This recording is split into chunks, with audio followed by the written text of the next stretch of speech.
Class 8 math NCERT CBSE के book से exercise 13.2 ठीक है, आज चालू करने का है। इसमें क्वेश्चन नंबर फर्स्ट है, which of the following are in inverse proportion. Inverse proportion में कौन कौन से हैं, ठीक है।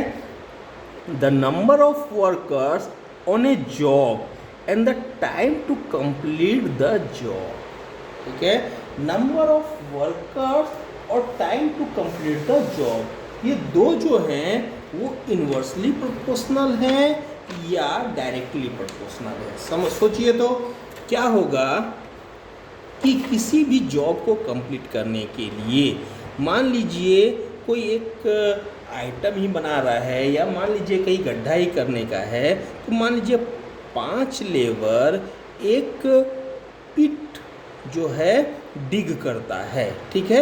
एक पिट को डिग कर रहा है, गड्ढे को खोद रहा है, ठीक है।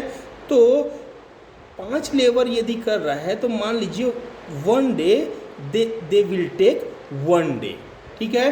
तो यदि if they will take 1 day and they need 5 number of labour, यदि हमको 5 लेबर चाहिए, टोटल फुल डे लग रहा है एक गड्ढे को करने के लिए, तो सेम टू सेम गड्ढे को करने के लिए, ठीक है, number of worker on the job, तो नंबर ऑफ वर्कर के साथ हमको देखना है। तो मान लीजिए कि हमने यहाँ पे 10 नंबर ऑफ वर्कर लगा दिए, ठीक है। अभी 10 नंबर ऑफ वर्कर लगा लिए तो सेम पिट को डिग करने के लिए क्या होगा, कितने डेज लगेंगे हमको, हाफ डेज ही लगेंगे, क्योंकि हमने नंबर ऑफ वर्कर्स को बढ़ा दिया, ठीक है। नंबर ऑफ वर्कर्स जैसे जैसे बढ़ते जाएंगे वैसे वैसे वो जो गड्ढा करने का है या कोई भी जॉब कंप्लीट करने का है उसका टाइमिंग क्या होगा, वो कम, क्योंकि ज़्यादा आदमी होगा तो जल्दी कंप्लीट कर देगा। इसका मतलब कि ये क्या हो जा है, इन्वर्सली प्रोपोर्शनल, ठीक है। तो फर्स्ट क्या हो जाएगा, इन्वर्सली प्रोपोर्शनल होगा। तो which of the following are in inverse में, तो फर्स्ट जो है इन्वर्सली प्रोपोर्शनल है, हम बोल सकते हैं, ठीक है। सेकंड क्या है, खाली हमको बताना है कि कौन कौन सा इन्वर्सली प्रोपोर्शनल है। तो हम फर्स्ट और जो आएगा वो हम सीधा लिख देंगे कि यार first second and third and fourth are inverse proportional, इतना ही लिखने का है, ठीक है। क्या क्या है वो हम एक एक करके देखते जाते हैं। सेकेंड क्या है, time taken for a journey, कोई एक जर्नी हम कर रहे हैं, ठीक है। तो जर्नी को कंप्लीट करने में टाइम टेकन की बात है, ठीक है। तो 4 आवर मान लीजिए इसको लग रहा है, ठीक है।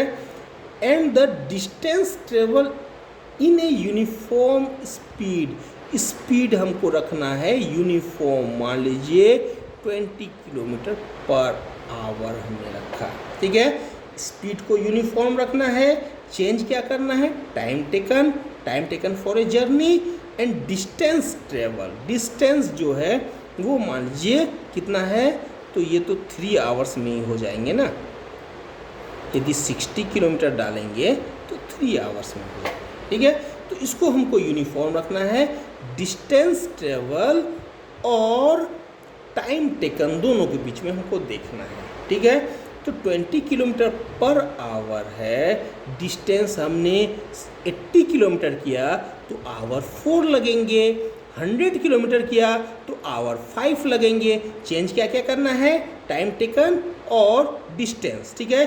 टाइम टेकन हम 4 आवर करेंगे तो 80 किलोमीटर हो जाएगा डिस्टेंस, 5 आवर करेंगे, यहाँ चेंज कीजिए या यहाँ चेंज कीजिए, कहीं भी चेंज कीजिए।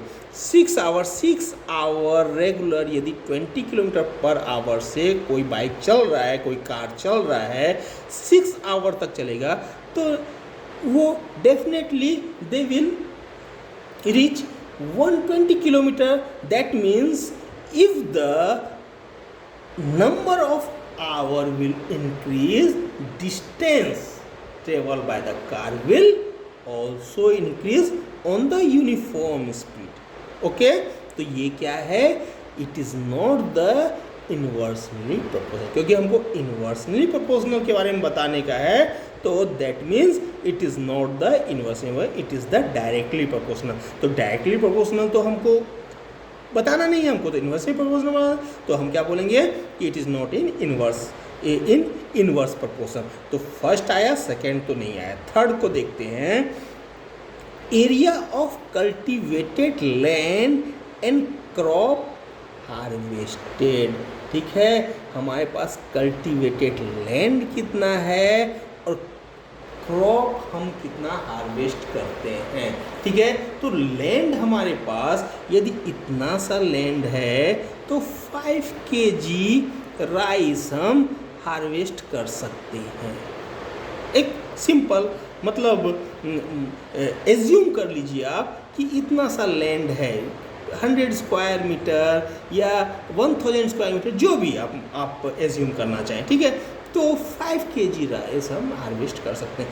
अभी यदि हमने 100 से 1000 स्क्वायर मीटर का जगह लिया, थोड़ा बड़ा लिया हमने, ठीक है, तो कितने हो जाएंगे, तो हमारे बहुत ज़्यादा बढ़ जाएंगे 50 के आसपास। यदि और ज़्यादा हम करेंगे तो और ज़्यादा राइस जो है हम हार्वेस्ट कर सकते हैं। इसका मतलब क्या हुआ कि थर्ड नंबर भी, यानी ये बढ़ने से, एरिया बढ़ने से, ये भी, ये इंक्रीज़ होने से ये भी इंक्रीज़ हो रहा है, ये इंक्रीज़ हुआ तो ये भी इंक्रीज़ हुआ। इसका मतलब क्या हुआ कि ये डायरेक्टली प्रोपोर्शनल है, कोई इन्वर्स प्रोपोर्शनल नहीं है। तो थर्ड भी इन्वर्स प्रोपोर्शनल नहीं है।